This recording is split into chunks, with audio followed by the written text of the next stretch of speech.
युद्ध सिर्फ संख्या से जीता जाता तो इतिहास कभी नहीं लिखना पड़ता। कुछ हजारों ने करोड़ों को हराया है, लेकिन कैसे? आज हम बताएंगे वो राज जिसने बहादुरी को नहीं, बंटवारे को ताकत बना दिया।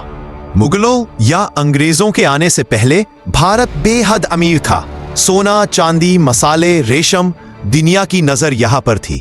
लेकिन भारत एक देश नहीं था, सैकड़ों रियासतों का टुकड़ा टुकड़ा समूह था। हर राजा अपनी लड़ाइयों में उलझा हुआ था। हमारी सबसे बड़ी कमजोरी एकता की कमी। मुगल संख्या में बहुत कम थे, लेकिन 3 चीजें उन्हें भारत से आगे बनाती थीं। 1. नई तकनीक, पहली बार बड़े पैमाने पर तोपें, बंदूकें और बारूदी हथियार। 2. तेज प्रशिक्षित घुड़सवार सेना, उनकी सेना अनुशासित थी, एक आदेश, एक दिशा, एक हमला। 3.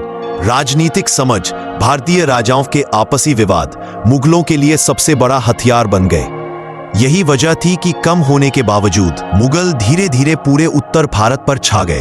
अंग्रेजों का आगमन। फिर आए अंग्रेज, ना तोप लेकर ना तलवार, बल्कि व्यापारी बनकर। उनका उद्देश्य युद्ध नहीं, बल्कि भारत की कमजोरियां समझना था।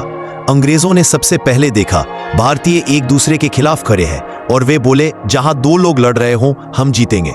यही था उनका हथियार, फूट डालो और राज करो। अंग्रेज एक राजा को दूसरे के खिलाफ मदद देते और जीत के बाद दोनों पर शासन कर लेते। कम लोग, लेकिन दिमाग बेहद तीखा।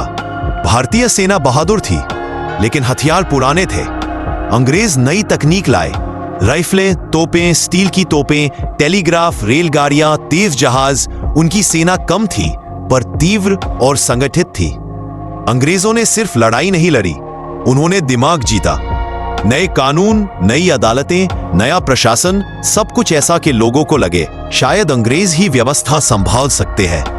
तो जवाब साफ है, मुगल और अंग्रेज कम थे, लेकिन एकजुट, अनुशासित और चालाक थे, और हम बहादुर होकर भी बनते हुए थे।